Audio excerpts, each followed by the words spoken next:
함께 하신 하나님 말씀 여호수아서 14장 6절에서 12절까지 말씀입니다. 여호수아 14장 6절에서 12절.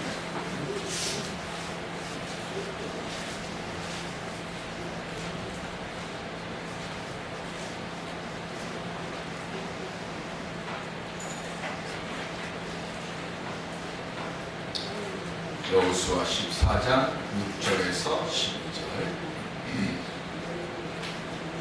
그때 유다 자손이 길갈에 있는 여호수아에게 나오고 그리스 사람 여분네의 아들 갈렙이 여호수아에게 말하되 여호와께서 가데스 바네아에서 나와 당신에게 대하여 하나님의 사람 모세에게 이르신 일을 당신이 아시는 바라. 내 아들 가시되 여호와의 종 모세가 가데스 바네아에서 나를 보내어 이 땅을 정탐하게 하였으므로 내가 성실한 마음으로 그에게 보고하였고 나와 함께 올라갔던 내 형제들은 백성의 간담을 높게 하였으나 나는 내 하나님 여호와께 충성하였으므로 그날에 모세가 인사를 이르되 내가 내 하나님 여호와께 충성하였은즉 내 발로 밟는 땅은 영원히 너와 내 자손의 기업이 되리라 하였나이다. 이제 보소서 여호와께서 이 말씀을 모세에게 이르신 때로부터 이스라엘이 광야에서 방황한 이 45년 동안을 여호와께서 말씀하신 대로 나를 생존하게 하셨나이다. 오늘 내가 85세로되 모세가 나를 보내던 날과 같이 오늘도 내가 여전히 강건하니 내 일이 그때나 지금이나 같아서 싸움이나 주일에 감당할 수 있으니 그 날에 여호와께서 말씀하신 이 산지를 지금 내게 주소서. 당신도 그 날에 들으셨거니와 그곳에는 아락 사람이 있고 그 성들은 크고 견고할지라도 여호와께서 나와 함께 하시면 내가 여호와께서 말씀하신 대로 그들을 쫓아내리다니. 아멘. 주님 오심의 기쁨이 성탄 추리들 반짝반짝 거리는 것처럼 아름답게 우리의 가정과 신령 그리고 트위터에서 빛나는 그 한 주를 살아갈 수 있는 우리 모두가 되시기를 바랍니다. 과거에 비해서 오늘날은 분명히 우리가 더 많이 가지고 삽니다. 더 많은 사람들과 더 편한 세상 속에서 또 우리들이 살아가고 있습니다. 전화나 자동차가 집마다 있고 특별히 전화기는 집에 한 대가 아니라 우리 영광이 승리 같은 아이들도 지금 다 한 대씩 가지고 있습니다. 바꿔서 얘기를 하면 언제든지 마음만 먹으면 갈 수도 있고 언제든지 마음만 먹으면 통화할 수도 있고 이야기를 나눌 수도 있습니다. 그런데 예전에 비해서 더 외롭고 그리고 더 마음이 차가운 시대를 살아가고 있는 것이 또 우리의 현실입니다. 따뜻한 하루라고 하는 곳에 실린 지난 화요일날 실렸던 내용입니다. 제목이 아버지가 돌아가셨다. 독일 대형 슈퍼마켓 체인인 에데카라고 하는 곳에서의 광고에 나오는 얘기입니다. 이 광고에는 아버지한테 내년에는 꼭 갈게요 라고 자식들이 약속을 하는데 몇 년째 아버지 혼자서 쓸쓸하게 성탄절을 맞는 그 모습들이 비춰집니다. 그러다가 아버지가 내가 죽었다 하고 자녀들에게 거짓으로 부고를 보내요. 그러니까 너무 갑작스럽게 아버지가 돌아가셨다는 소식을 듣고 슬픔에 잠긴 자녀들이 하나둘씩 모여오기 시작합니다. 근데 슬픔에 차서 아버지가 사시는 집의 문을 탁 여니까 성탄절을 축하하는 만찬상이 쫙 차려져 있는 거예요. 자식들이 깜짝 놀라서 아버지한테 막 화도 나기도 하고 또 한편으로는 돌아가신 줄 알았는데 살아계시니까 기쁘기도 하고 그 모습이 쫙 교치되면서 거기에 아버지가 이렇게 얘기를 합니다. 어떻게 해야 너희 모두를 집에 불러 모을 수 있겠니? 내가 죽었다라고 해야 너희들이 이렇게 오지 않겠냐. 참으로 몇 년 만에 즐거운 만찬을 즐기는 가족들의 모습이 보이면서 광고는 끝이 납니다. 세상에서 가장 가까운 사람들이 가족입니다. 그런데 세상에서 가장 많은 상처를 주는 것도 가족입니다.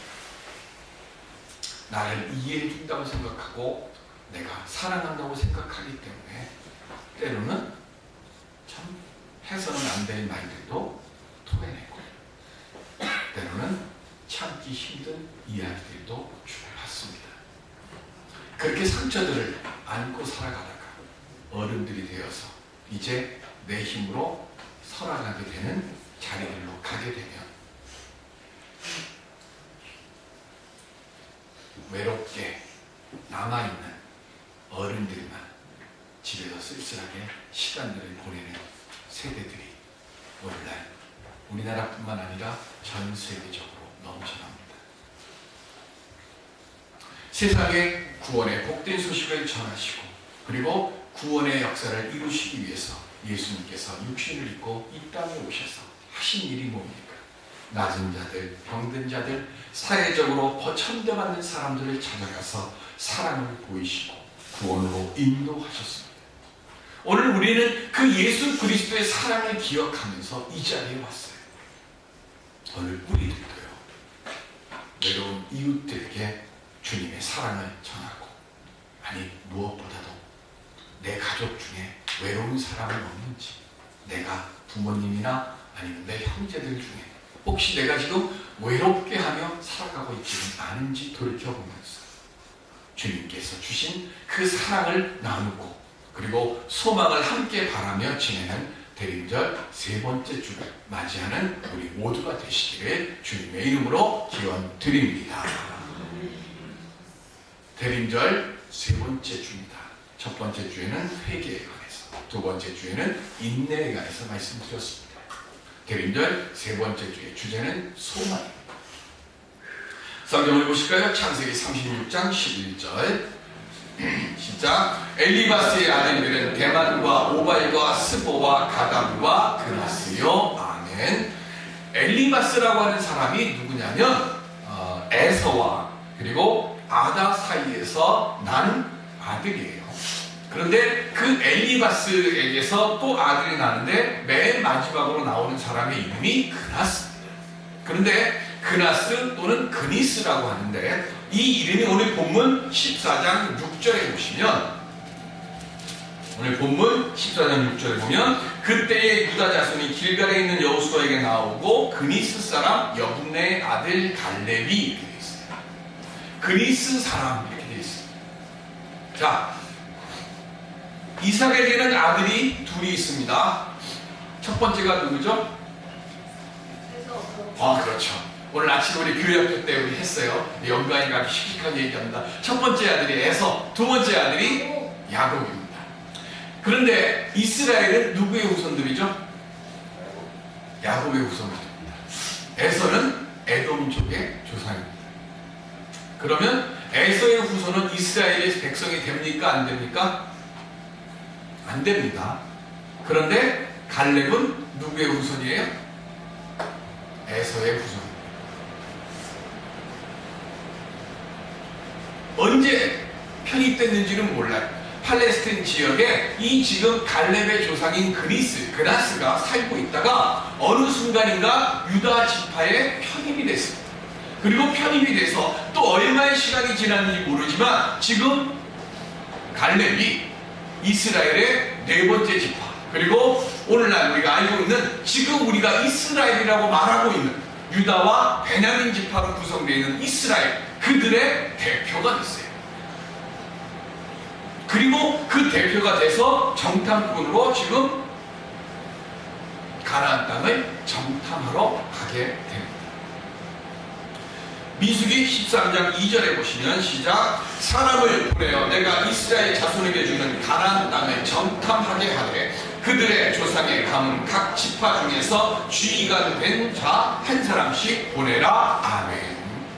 12명의 사람들을 뽑는데 그들의 두령들이 갈렙은 유다 지파의 두령으로서 그리고 여호수아는 베냐민 지파의 두령으로서 그 12명의 정탐꾼 중에 한 사람씩 됩니다. 다시 얘기합니다. 지금 우리가 알고 있는 이스라엘에 가면 그들은 누구하고 누구의 지파로 되어 있다고요? 방금 전에 말한 것도 잊어버리는 은혜를 주셔서 참 감사한 거예요. 자, 남한국하고 북한국으로 갈라질 때 다윗의 후손들을 쫓아서 남한국을 만들어요. 남한국 유다라고 하는 나라를 만드는데 그때 누구하고 누구? 유다와 베냐민 지파. 나머지 10지파는 북왕국을 만드는데 이 북왕국 사람들은 아수르에서 멸망이 되면서 나중에 사마리아라고 해서 바뀌어지고 지금도 이스라엘 땅에 가면 사마리아 사람 한 280명이 아직도 자기들의 순수한 혈통을 지키면서 이스라엘 땅 안에서 살아가고 있어요.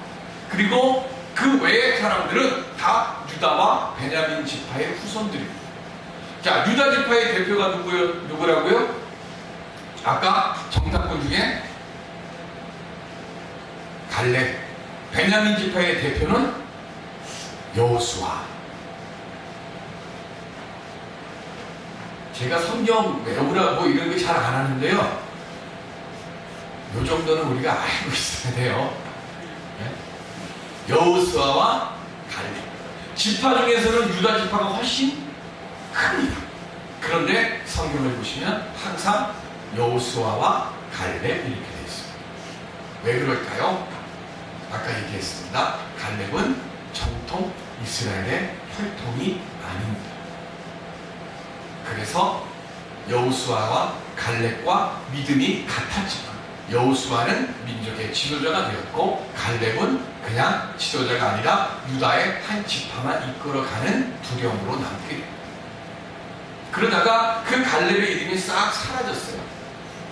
자, 아까 우리가 공독했던 민수기 13장 2절에는 하나님께서요 그냥 정탐 안 하고 그냥 점령하면 끝이 날 수 있는데 지금 하나님께서 왜 12명의 정탐꾼을 굳이 가나안 땅에 보내셨을까요? 하나님께서 정탐꾼을 보내려고 명하신 이유는 아브라함을 통해서 약속하신 땅이 얼마나 기름지고 좋은 땅인지를 직접 너희들 눈으로 확인하고 그리고 그 땅을 우리가 갖는구나 하는 소망과 기대를 가지고 땅을 정벌하러 가라고 하기 위해서 보낸 거예요. 하나님께서 원하셨던 것은요, 땅이 좋은지 나쁜지 그리고 그 땅에 살고 있는 거민들의 숫자가 적은지 많은지 아니면 강한지 약한지만 보고 오라고 합니다. 뭐만 하라고요? 보기만 하라고. 아, 땅이 좋다. 그 땅에 힘센 사람들이 많이 산다. 그 땅에 사람들이 많다. 이것만 보고 오라는 거예요. 왜? 출애굽의 역사를 이루시고 홍해를 갈라서 건너게 하셨고 만나와 메추라기로 먹이신 그 하나님의 역사를 경험했던 백성들입니다. 그러니까 땅을 점령하는 것은 누구의 능력으로 할까요? 이스라엘 백성들의 능력으로 할까요? 아니에요. 하나님의 능력으로 하는 거예요. 그러니까 백성들에게 지금 하나님께서 원하셨던 것은요, 명령과 말씀에 그냥 순종하고 정복하러 가기만 하면 되는 거예요. 야, 하나님께서 이렇게 좋은 땅을 주셨구나. 땅이 얼마나 좋으면 저렇게 힘세고 기운센 사람들이 저 땅에 잔뜩 살까? 그런데 저 땅을 우리에게 주시는구나. 그것만 보면 되는 거예요. 이게 믿음이에요. 보는 것만. 그런데 우리는 보는 데서 그치질 않아요. 스스로 그 땅에는 힘이 센 아낙 자손이 살고 있고 우리는 그들의 상대가 되지 않는다고 뭘 했어요? 판단했어요. 성경은 계속해서 뭘 비교를 하는가 하면요, 보고 그리고 판단하는 걸 계속 비교합니다. 선악과 나무를 만드신 뒤에 하나님께서 먹지 말아라 그랬어요. 그런데 그걸 보고 아담과 하와가 판단합니다. 그리고 그걸 먹고 원죄를 범하고 쫓겨났어요. 오늘 우리들도 마찬가지입니다. 믿음은 보는 겁니다. 판단하는 그 순간부터 우리에게서 믿음이 줄어들어져 가는 거예요. 12명의 정탐꾼, 그들에게 하나님은 우리에게 소망을 주시고자 크고 강대한 족속들을 그들 앞에 예배해 놓은 겁니다. 그러니까 그들을 저 비옥하고 저 가난한 땅, 그리고 저 땅에 살고 있는 저 대적들 우리의 힘으로 감당할 수 없으니까 하나님 우리를 도와주셔서 저들을 땅을 우리 것으로 만들게 해주시옵소서. 그 믿는 믿음으로 행하기만 하라고, 그래서 정탐꾼들을 보내신 겁니다. 여호수아와 갈렙은 믿음의 눈으로 보기만 했는데 나머지 10명의 정탐꾼들은 판단의 눈으로 본 것. 결과가 어떻게 됩니까? 믿음은 소망을 만들었어요. 그래서 여호수아와 갈렙은 소망에 붙어 있어요. 그런데 나머지 판단한 10명의 정탐꾼들은 절망을 보고만 낙심하고만 결국 하나님의 진노로 인해서 40년을 광야에서 유리하다가 가나안 땅에 들어갑니다. 하나님 가나안 땅을 보고 오라고 했더니 정탐꾼들의 말만 듣고 그들의 처소에서 하나님을 원망하고 모세를 원망하고 불평하니까 하나님께서 화가 나시고 진노하셔서 여호수아와 갈렙을 제외하고는 아무도 그 땅에 들어가지 못하리라는 말씀을 듣습니다.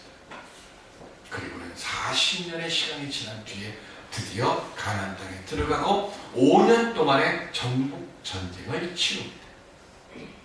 그리고는 갈렙이 여호수아 앞에 나와서 오늘 본문의 말씀을 합니다. 내가 하나님 여호와께 충성하였은즉 내 발로 밟는 땅은 영원히 너와 내 후손의 기업이 되리라 하신 그 말씀을 당신도 알고 나도 기억하고 있습니다. 그러니 이제는 그 땅을 내게 주십시오. 그러면서 말한 땅이 헤브론입니다.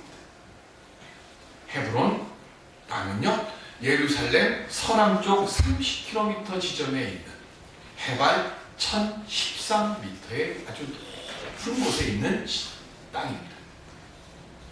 1013m 하니까 이게 잘 실감이 안 가죠? 우리 여기 삼각산, 북한산 정상보다 100m, 한 150m가 더 높은 곳입니다. 그 높은 곳. 그런데 여기에는 포도가 주산지고 아낙 자손이 거주하고 있습니다. 크고 강대한 족속 아낙 자손이 이미 거주하고 있어요. 지형이 험하고 요새가 많아서 가나안을 정복하는 데 가장 힘들었던 땅이 바로 이 헤브론입니다. 그런데 갈렙은 지금 이 험한 산지를 내게 달라고 말합니다. 몇 살에? 85세. 이 당시 60살이면 오늘날 80세입니다. 그러면 그 당시 85세면 지금 몇 살쯤 됐을까요? 한 110살쯤 됩니다. 110살이면 걸어 다니기도 힘들어요.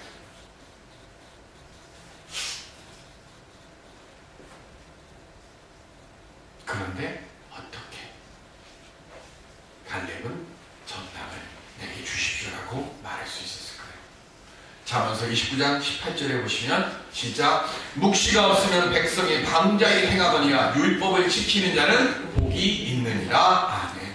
여기서 말하는 묵시는 비전을 말합니다. 꿈, 소망을 뜻하는 거예요. 사람이 소망이 없으면 삶의 목적을 잃어버리고 그래서 방황하고 갈팡질팡한다는 것을 말합니다. 반대로 그러면 소망이 있으면 어떻게 될까요? 갈렙은 지금 소망을 가지고 있는 거예요. 45년 전에 얻은 약속을 기억하면서 소망 속에서 살아갔기 때문에 85세의 고령에도 불구하고 청년과 같은 담대함을 지금 가지고 있어요.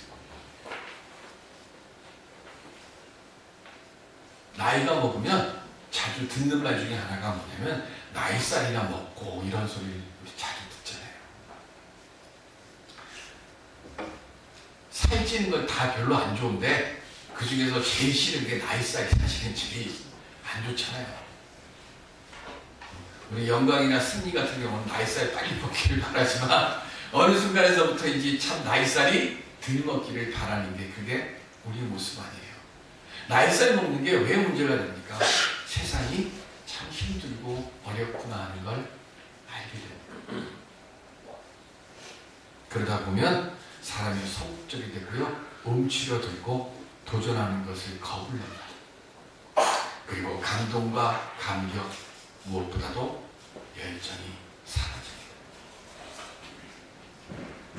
어릴 때는, 젊을 때는 조금만 일해도 막 기뻐하고요, 조금만 뭐가 자극만 되면 그래 내가 해볼게 하고 막 부딪힐 수 있는 거예요. 나이를 먹어가면 먹어갈수록 꿈이 줄어들어가고요, 소망이 줄어들어가고, 그러다 보면 감동과 감격이 사라져요. 그런데 갈렙은 어떻게 85세의 이 나이에도 이런 도전의 열정 정신을 가질 수 있었을까요? 오늘 우리가 본독은 12절까지 있는데 14절에 보면 이렇게 나와 있어요. 헤브론이 그니스 사람 여분네 아들 갈렙의 기업이 되어 오늘까지 이르렀으니 이는 그가 이스라엘 하나님 여호와를 온전히 쫓았음이더라 했어요.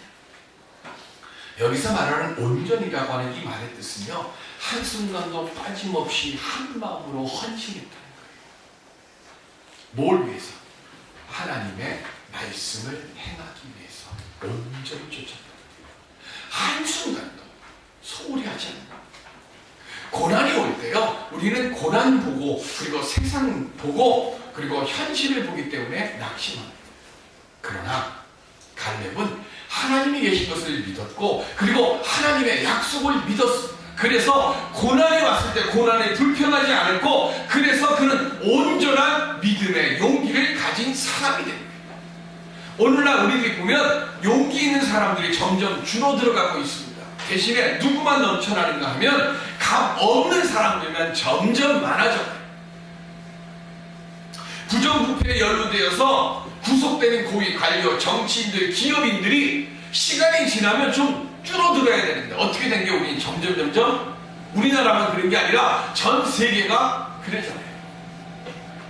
이번에 피파 보세요. 참 우리 정몽준 씨가 부회 회장 나가서 됐으면 진짜 대한민국 한번 좀 아싸고 큰 소리 칠 텐데 아예 출마 자격조차도 안 줘버리잖아요. 그런데 그거 보니까 회장, 부회장 전부 다 붙잡혀가고요. 그 돈 많이 받는 사람들이 뭐 그거 아쉽다고 또 그거 돈 받느라고 전부 다 잡혀가고 얼마나 창피해.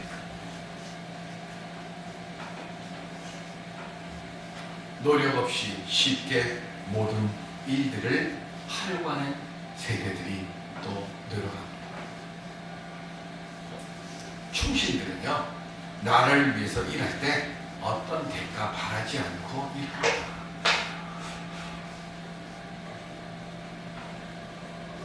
그죠?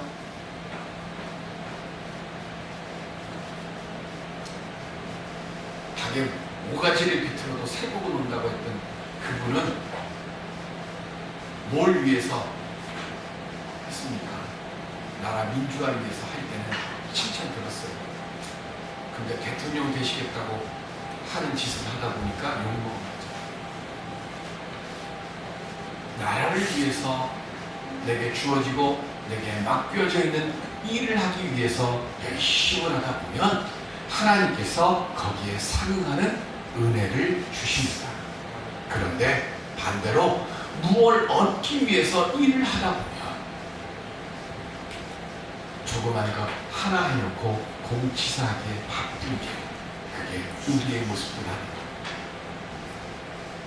밤늦도록 회사를 위해서 일을 하면서요, 회사에게 맡겨져 있는 이 직분, 이 일 감사함으로 여기면서 일했어요. 우리 세대 위에까지. 그때는 불평 불만 안 했어요. 그죠? 새벽에 별 보면서 출근하고 새벽에 별 보면서 퇴근하면서도 내가 이렇게 일하면 우리 회사가, 우리 가정이, 나라를 위해서 그렇게 하는 게 얼마나 되는지 모르지만 우리 나라가 잘 될 것이다. 그 소망으로 일했어. 그때는 불평 안 했어. 그런데 어느 순간에서부터인지 모르지만 내가 노력한 것에 대한 정당한 대가를 받지 못한다고 불평과 불만을 쏟아내는 이야기들이 많아요. 그런데 그 속을 들어가 보면 다른 목적, 다른 욕심이 있어서 진급하려고, 승진하려고 열심히 일하는 척해요. 그런데 승진 안 되니까 불평하잖아요. 다시 말합니다. 내가 열심히 하다 보면 하나님께서 그 열심히 일한 거기에 대한 상응한 열매를 주시는 것이지. 무언가를 얻기 위해서 열심히 일하다 보면 아무것도 이루지 못해요.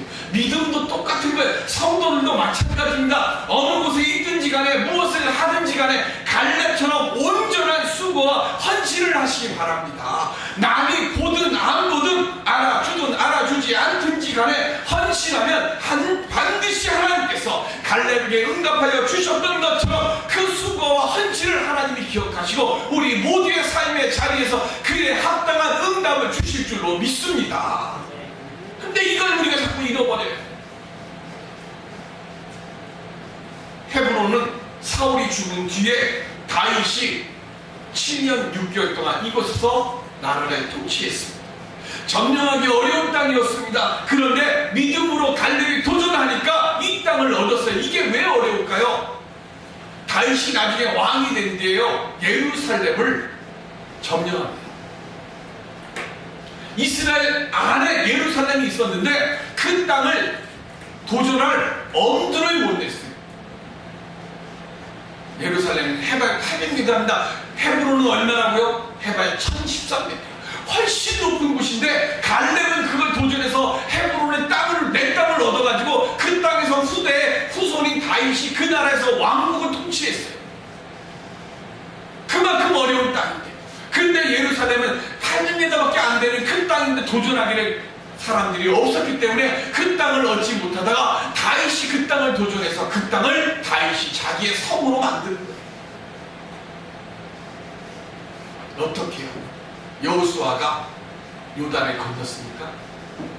어떻게 여호수아가 여리고성을 무너뜨렸습니까? 하나님께서 요단 강물에 발을 대라고 말씀하셨을 때 말씀대로 제사장들에게 명령했고 제사장들이 그 말씀대로 범람하는 요단 강물에 발을 담궜을 때 요단 강물이 벽을 이루면서 그 요단 강을 건넜어요. 말씀대로 여리고성을 하루에 한 바퀴씩 돌라. 그리고 제7일 날 소리를 쳐라 했을 때 말씀대로 명했고 말씀대로 제사장들이 그렇게 행하고 백성들이 행할 때 여리고성이 무너졌어요. 여호수아는 분명하게 말합니다. 말씀대로 행할 때 우리가 건너지 못하는 요단강, 우리가 무너뜨리지 못할 여리고성은 무너지고 건널 수 있다고 하는 거예요. 갈렙은 어떻게 헤브론성을 내 땅으로 만들었습니까? 하나님의 말씀을 의지하여서 45년을 기다렸어요. 예루살렘보다 더 높은 지역에 있는 헤브론을 소망의 말씀 하나 붙잡고 45년을 기다렸고 그 말씀을 통해서 하나님께서 내게 주신 땅이라고 하는 소망을 가지고 그 땅을 내 것으로 하겠다고 도전했을 때 이스라엘 최초의 사상 온니엘, 그의 사이가 되고 그 온니엘을 통해서 헤브론 땅을 자기의 땅으로 만들었습니다. 오늘 여호수아서 앞에 우리들이 섰습니다.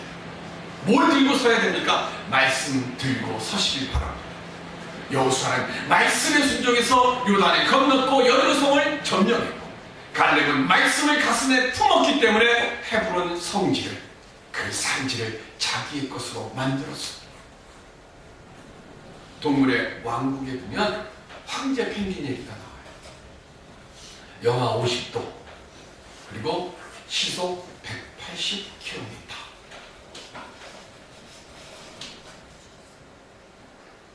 그러니까 별로 그렇게 해요. 자, 1초가 1시간이 3,600초. 그죠? 그러니까 시속으로 이걸 초속으로 따지면 이제 머리가 지끈거리는 초속으로 따지면 한 초속 0.5m, 초속 한 5m, 0.5m 정도의 바람이에요. 영하 50도예요.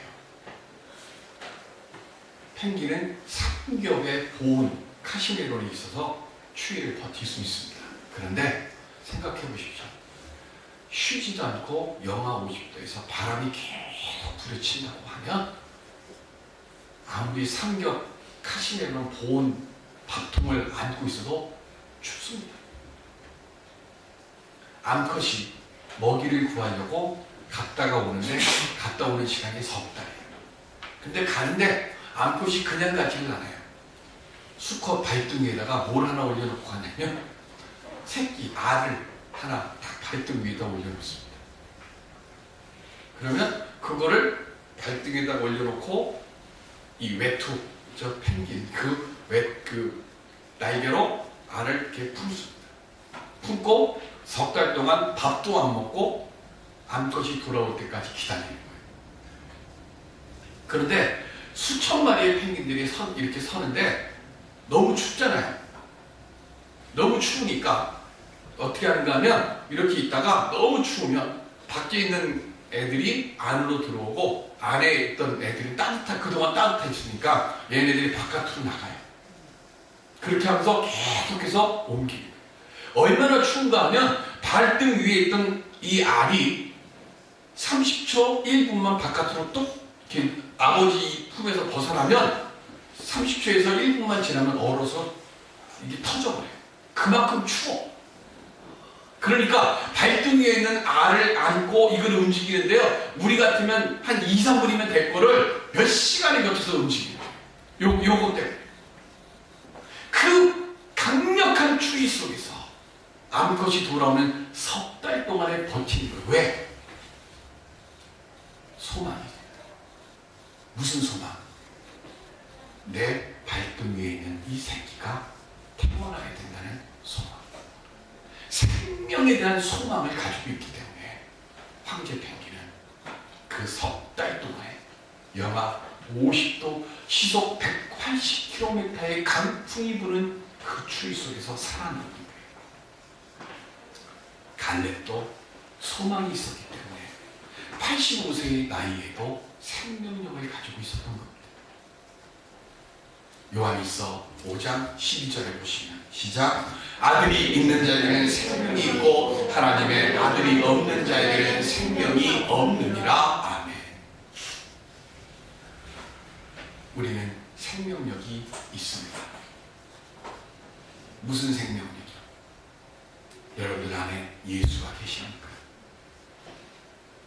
내 안에 예수가 있는 이는 예수로 인해서 생명력이 있고 예수로 인해서 뭐가 있어요? 소망이 있고 예수로 인해서 내가 이루지 못할 헤브론 성지를 가나안 땅을 우리가 무찌르지 못할 아낙 자손과 부딪혀서 이길 수 있는 힘이 능력이 그 생명 안에 있는 줄로 믿습니다.